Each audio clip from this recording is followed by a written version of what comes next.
Seguimos conversando sobre la institucionalidad del país y el conflicto de poderes que hemos estado viviendo en las últimas semanas. Aquí nos quedamos al final del tema del autoritarismo.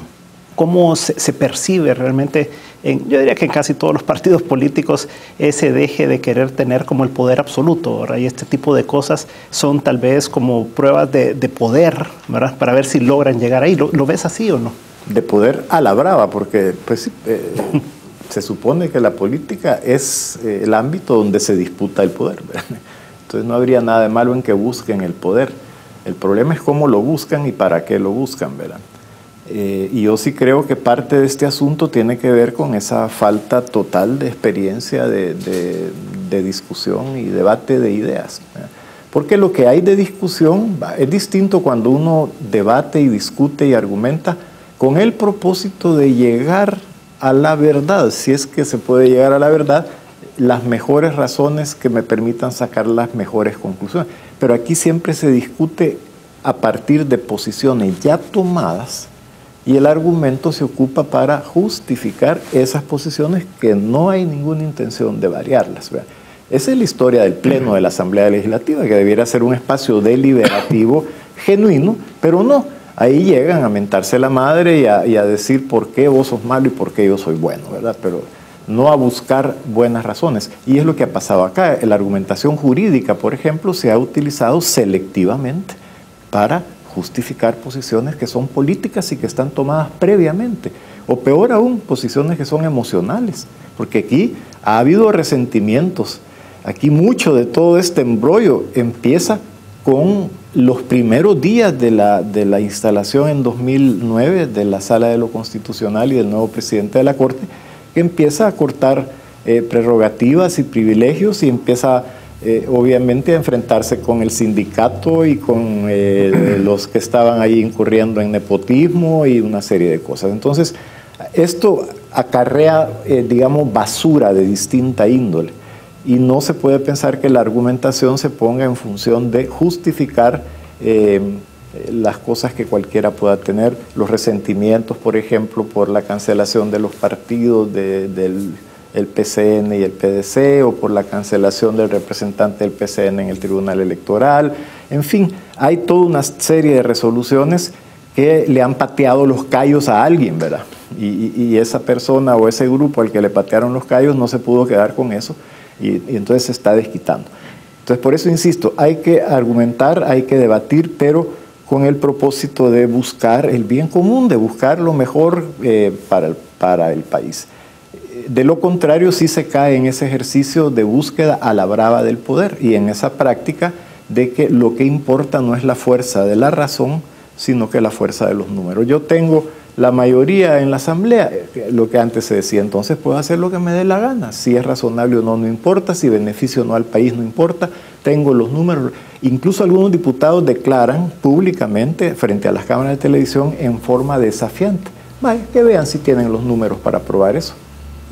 Y de esa manera tratan de abortar el proceso normal de deliberación que debiera existir. Yo sí creo que aquí tenemos toda una historia y una tradición de autoritarismo, quizá ya no tan vulgar, no tan ostentoso como lo ha sido en épocas pasadas, pero sigue habiendo actitudes bastante autoritarias que tendremos que ir poco a poco, porque esto no se cambia de la noche a la mañana, que tendremos que ir poco a poco superando. Carlos, en América Latina vemos bastante de esto. Vemos al presidente Chávez, por ejemplo, acumulando todo el poder. Se dice que Tony Saca en El Salvador fue el presidente que más poder tuvo porque tuvo el control de todos los órganos del Estado. Y ahora se ve como un FMLN y compañía, ¿verdad? Con Gana y los otros partidos pequeños, tratando de acumular todo el poder a la brava, ¿verdad? O sea, yendo más allá de lo que la Constitución y lo que sus facultades les permiten, ¿verdad? ¿Usted cree que por ahí va el problema de fondo de lo que estamos viviendo?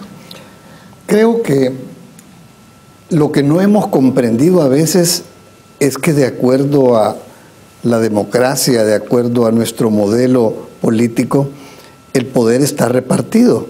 Y por esa razón es que hay 3 órganos del Estado. Sin duda que en el pasado de nuestro país el autoritarismo venía del presidente de la República, es decir, los otros órganos estaban al servicio de la presidencia. Algo cambió, sin duda alguna, con el golpe de Estado de 1979, donde la Asamblea tomó un papel importantísimo, tuvo a su cargo la elaboración de una nueva Constitución, y el papel entonces del órgano legislativo tuvo una alza, digamos, en el ejercicio del poder, el cual se ha venido manteniendo, aunque, como se señalaba, con algunas limitaciones cuando el órgano ejecutivo, el presidente, tiene control de la Asamblea. Hoy, el tercer órgano del Estado, que legítimamente tiene un poder también, metió sus narices, y entonces los resultados los vemos con este conflicto, porque a nadie le gusta compartir el poder que se tiene. Y creo que esto es una lección que debemos aprender en cuanto a la división del poder y que el poder se comparte. Vemos en el caso de los países chavistas cómo incluso han cambiado la estrategia de usar la ley y usar la legitimidad de las instituciones para justificar más y más poder. Ahí es donde caemos ahora en cuenta el poder que tiene el órgano judicial, que puede legitimar o deslegitimizar, legitimar a una acción del Ejecutivo, o incluso también de las acciones de la Asamblea Legislativa. Y vemos cómo, por ejemplo, en el caso de Ortega en Nicaragua, tantas veces se ha comentado que fue la Corte Suprema de Justicia la que determinó que podía correr nuevamente, a pesar que había disposición expresa que prohibía la reelección. Entonces el poder de la Corte Suprema de Justicia es sin duda alguna un poder importante que puede cambiar la distribución de los poderes políticos del país. Y claro, cuando se tiene un autoritarismo y cuando se tiene el poder concentrado en una mano o en muy pocas manos, quienes al final resultamos afectados es toda la colectividad y toda la ciudadanía. Por lo tanto, creo que el llamado es a darse cuenta de cuál es la verdadera estructura de la división de poderes. Y creo, y aquí quiero retomar algo que decía David al inicio, de las lecciones aprendidas. Creo que este problema, que sin duda llegará el momento en que se solucione adecuadamente, no solo nos debe de hacer reflexionar sobre las lecciones que debemos aprender del mismo, pero también yo le agregaría, David y Joaquín, otro componente, y es que la solución tiene que venir con propósito de enmienda, porque que se solucione, pero que me quede a mí en la mente el hecho de que, bueno, hoy ganaste, pero en la próxima oportunidad me desquito. Es lo que sucedió en el 743. ¿Qué es lo que sucedió? Tenemos la reedición de ese pleito. O cuando la Corte declaró inconstitucional el tema de las listas abiertas y se trató con un nuevo decreto de ley de darle vuelta a la resolución por otra vía. Es decir, con premeditación y alevosía. Entonces yo creo que tiene que haber un verdadero ejercicio de propósito de enmienda. Es decir, ok, las sentencias deben de cumplirse. ¿Cómo hacer para que esto no se repita, pero con verdadera e íntima convicción que vamos a someternos al texto constitucional y a lo que la Corte y la Sala de lo Constitucional nos han indicado como intérpretes de la Constitución? Doctor, en varios países lo que hemos visto es que han cambiado la Constitución. O sea, lo que han hecho es que no les parece. Con los acuerdos de paz se cambió también bastante las reglas del juego del país. Pero ahora que está este nuevo balance de poderes con una sala de lo constitucional que es independiente, ya no les agrada a los políticos, ¿verdad? Entonces ahí viene el conflicto. Sí, es que mire, aparte de eso, en el trasfondo está un hecho que es evidente. Seguimos siendo anímicamente extremistas. Y eso hay que superarlo porque la democracia es el reino de la relatividad. Mire, dice la Constitución que los órganos del Estado son independientes y que colaborarán en el ejercicio de las funciones públicas. O sea, independencia e interacción. Pero independencia no es sinónimo de temeridad. es sinónimo de responsabilidad. E interacción no es sinónimo de subordinación, como ha sido siempre. Y hay conceptos que además se dramatizan al extremo. Por ejemplo, el concepto de victoria y de derrota en las elecciones. Si en la democracia ni la victoria es absoluta ni la derrota es absoluta, es un cambio de responsabilidades. Es un tema de tiempos también. Pues, ¿no? Sí, es decir, hoy están unos aquí y otros allá, pero siempre están todos ahí. Entonces creo que hay que ir cayendo en cuenta de que esos absolutismos extremistas no funcionan. Es decir, llevan a conflictos totalmente evitables. Y esas son las grandes lecciones en el trasfondo de estas cosas, porque si uno analiza este conflicto, llamémosle conflicto, que más que conflicto de poderes, creo que es conflicto de querer tener poder.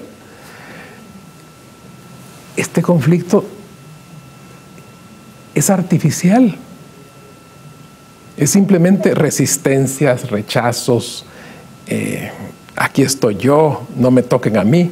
Pero eso no es realista en una democracia. Y como decíamos del asalto constitucional, el asalto constitucional, independientemente del juicio que se tenga sobre lo que dicta, sus sentencias son inapelables en lo que se refiere a la constitucionalidad. Yo he escrito muchas veces y tengo, el otro día hice el recuento cronológico, muchas veces he dicho lo siguiente: la Sala de lo Constitucional es el primer poder del Estado.